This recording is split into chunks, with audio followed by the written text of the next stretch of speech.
Yang selingkuh duluan dia sendiri. Yang seenak-enaknya mencapreskan Anies Baswedan gitu ya. Capres antitesa gitu. Kan dia sendiri yang mulai gitu. Kenapa sekarang jadi merengek-rengek minta belas kasihan? Katanya siap. Lah kok sekarang kayak nggak siap gitu. Apakah ini tanda-tanda menteri satunya juga kena KPK?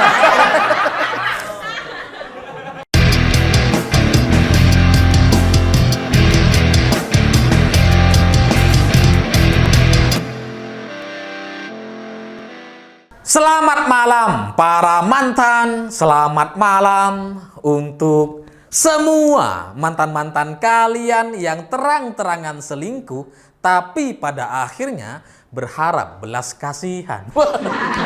Berharap bisa balikan. Nah, cerita-cerita semacam itu bagi saya jadi mirip sekali dengan cerita Surya Paloh dan Partai Nasdem. Karena belakangan Surya Paloh ini kayak merengek-rengek gitu. Karena dalam pidato Surya Paloh kemarin dia mengatakan bahwa Nasdem ini diperlakukan seperti partai oposisi. Padahal kita masih menjadi partai pemerintahan. Ya suruh siapa mencapreskan capres oposisi Anies Baswedan gitu. Lah kok sekarang merengek-rengek minta belas kasihan. Dan gak jelas juga yang dimaksud Surya Paloh ini siapa yang memperlakukan Nasdem itu sebagai partai oposisi. Tapi pernyataan selanjutnya menurut Surya Paloh semuanya itu ingin agar Partai Nasdem ini keluar dari pemerintahan.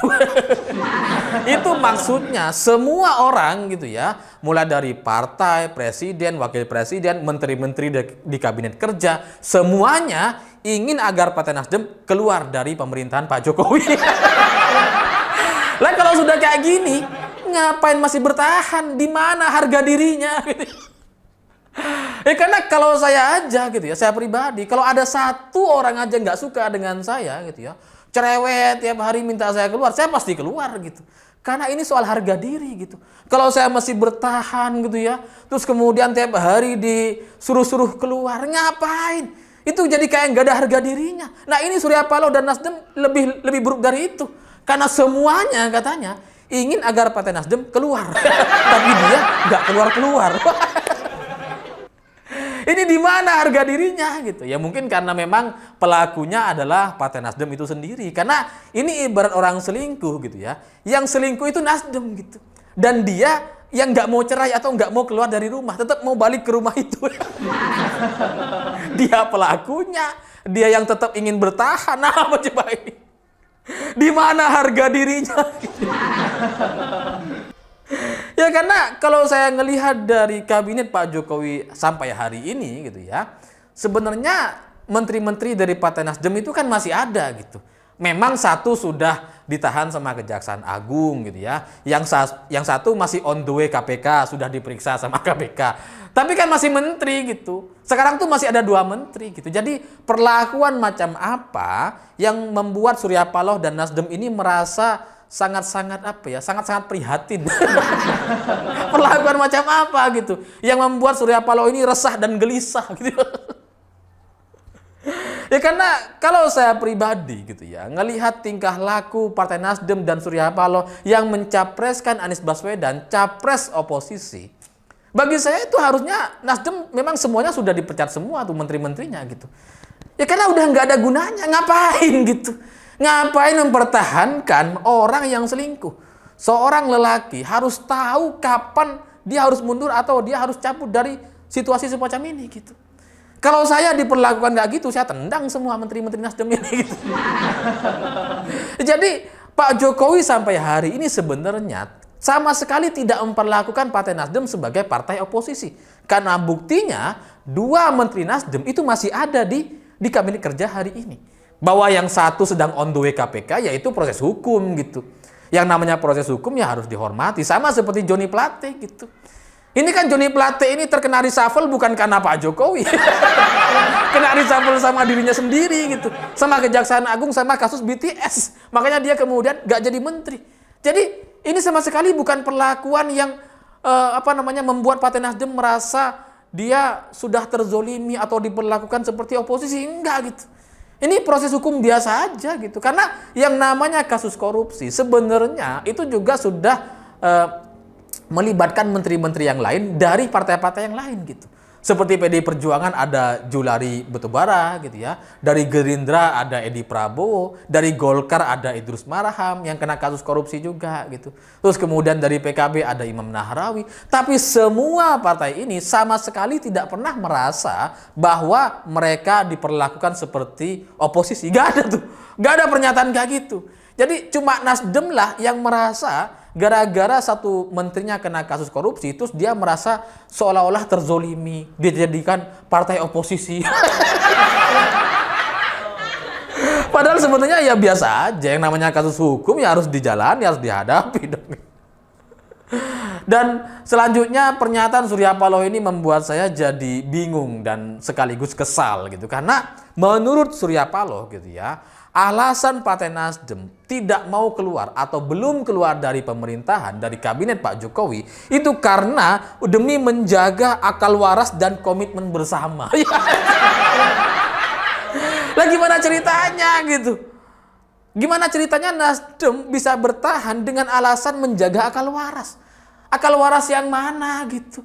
Kamu sudah mencapreskan Anies Baswedan gitu ya. Orang yang suka jelek-jelekin Pak Jokowi, yang sampai membuka data-data yang salah, data-data yang salah baca. Yang bilang bahwa di eranya SBY lebih banyak dibangun jalan raya dibandingkan Pak Jokowi. Padahal datanya salah gitu ya. Padahal itu adalah data perubahan jalan, bukan pembangunan jalan. Salah data tuh Anies gitu.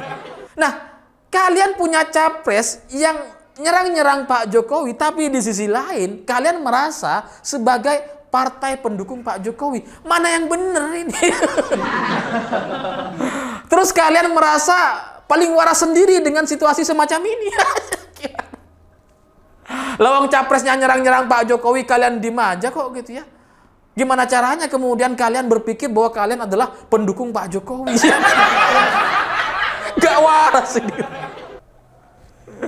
Ya meskipun sebenarnya Nasdem boleh-boleh saja gitu beranggapan bahwa pencapresan Anies ini untuk 2024 mendatang. Sementara Nasdem mendukung Pak Jokowi itu sampai 2024. Silakan saja kalian berargumentasi semacam itu gitu. Tapi ketika ngelihat Anies menyerang-nyerang Pak Jokowi dan bahkan tidak bisa berjanji untuk melanjutkan pembangunan-pembangunan yang sudah dilakukan oleh Pak Jokowi, posisi kalian ada di mana gitu? Kan kalian nggak ngapa-ngapain, nggak negur Anies, nggak memberikan masukan. Malah kalian kayaknya menikmati apa yang disampaikan oleh Anies Baswedan. Meskipun datanya salah-salah. Yang kayak gini mau dibilang waras, waras dari mana? Jadi yang membuat Partai Nasdem menjadi partai oposisi gitu ya, diperlakukan seperti partai oposisi, sebenarnya yang melakukan itu ya Anies Baswedan sendiri gitu. Capres kalian sendiri. Karena dengan Anies memposisikan orang yang mau melakukan perubahan katanya, koalisi perubahan, itu artinya kan berseberangan dengan apa yang sudah dilakukan oleh Pak Jokowi gitu. Jadi yang membuat Nasdem menjadi partai oposisi ya capres kalian sendiri gitu. Kalau kalian nggak mau diperlakukan atau tidak dianggap sebagai partai oposisi, ya tolong didiklah Anies Baswedan itu supaya dia bisa bicara dengan benar gitu.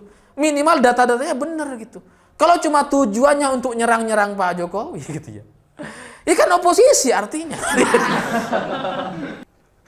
Karena nggak masuk akal juga gitu. Kalian nggak ingin diperlakukan sebagai partai oposisi, tapi berkoalisi dengan dua partai oposisi. Lah terus gimana? Kalian mau diperlakukan sebagai apa gitu? Sebagai koalisi pemerintahan. Oke. Terus kemudian apa yang kalian lakukan sebagai bagian dari koalisi pemerintahan ketika capres kalian nyerang-nyerang pemerintahan Pak Jokowi? Apa yang kalian lakukan? Nggak bisa. Jadi Partai Nasdem ini sebenarnya yang memulai kekacauan ini kan dia sendiri gitu. Yang selingkuh duluan dia sendiri. Yang seenak-enaknya mencapreskan Anies Baswedan gitu ya. Capres antitesa gitu. Kan dia sendiri yang mulai gitu.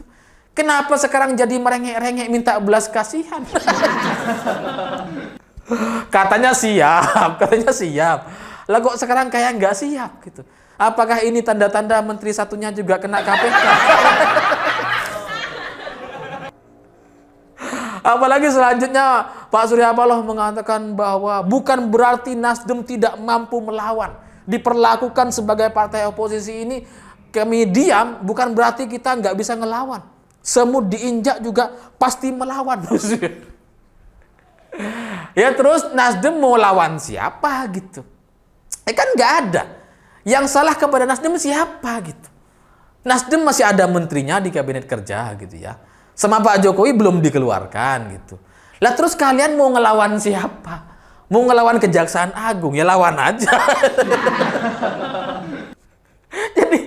Jadi Partai Nasdem ini seperti melawan dirinya sendiri gitu. Karena dia yang memulai, dia yang mencapreskan, capres oposisi gitu ya. Terus sekarang kayaknya dia merasa diperlakukan sebagai partai oposisi. Terus kemudian dia ngerasa bahwa partainya dizolimi dan sebagainya gitu ya. Ini kan nggak ngerti saya gimana cara berpikirnya. Dia yang mulai, dia juga yang merasa terzolimi. Dia yang capresin, dia juga yang prihatin lagi mana. Jadi buat Partai Nasdem gitu ya. Kalau kalian ingin melawan, yang katanya semut juga bisa melawan dan sebagainya. Ya harusnya kalian bisa melawan diri kalian sendiri gitu, supaya jelas dalam sikap dan tindakan.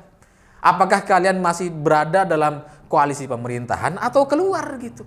Tapi kalau posisinya seperti sekarang, di mana capres kalian adalah capres oposisi, mestinya kalian keluar gitu. Jadi kalau Surya Paloh ingin melawan katanya gitu ya, yang semut aja bisa melawan, ya lawanlah diri kalian sendiri. Lawanlah Nasdem itu sendiri. Dengan cara apa? Dengan cara keluar dari partai koalisi, keluar dari pemerintahan gitu. Itu baru benar tuh. Tapi kalau kalian tetap ada di dalam, gimana cara kalian melawan? Tapi ya begitulah Surya Paloh dan Partai Nasdem. Kayaknya belakangan emang agak-agak terdesak gitu, karena ketika Sekjen Joni Plate itu ditahan gitu, itu pasti berpengaruh kepada keseluruhan organisasi partai. Apalagi ini sekarang ada menteri satunya juga sudah dipanggil KPK. Jadi memang kondisinya nggak mudah gitu. Makanya membuat Surya Paloh itu ketika pidato itu meluap-luap gitu emosinya. Tapi dia juga bingung mau bilang apa gitu. Ya karena sampai sekarang dia mau nyalain siapa kan nggak jelas gitu. Yang menganggap Nasdem sebagai partai oposisi siapa kan nggak ada juga gitu. Yang menganggap oposisi ya Demokrat, PKS, dan Anies. Jadi yang bisa menyelamatkan Partai Nasdem, yang bisa membuat Nasdem kembali menjadi partai oposisi, ya Nasdem sendiri gitu. Bukan pihak luar atau pihak lain, bukan Presiden Jokowi, tapi Anies Baswedan dan koalisi-koalisi kalian sendiri. Saya pikir itu. Terima kasih sudah menonton. Begitulah kura-kura.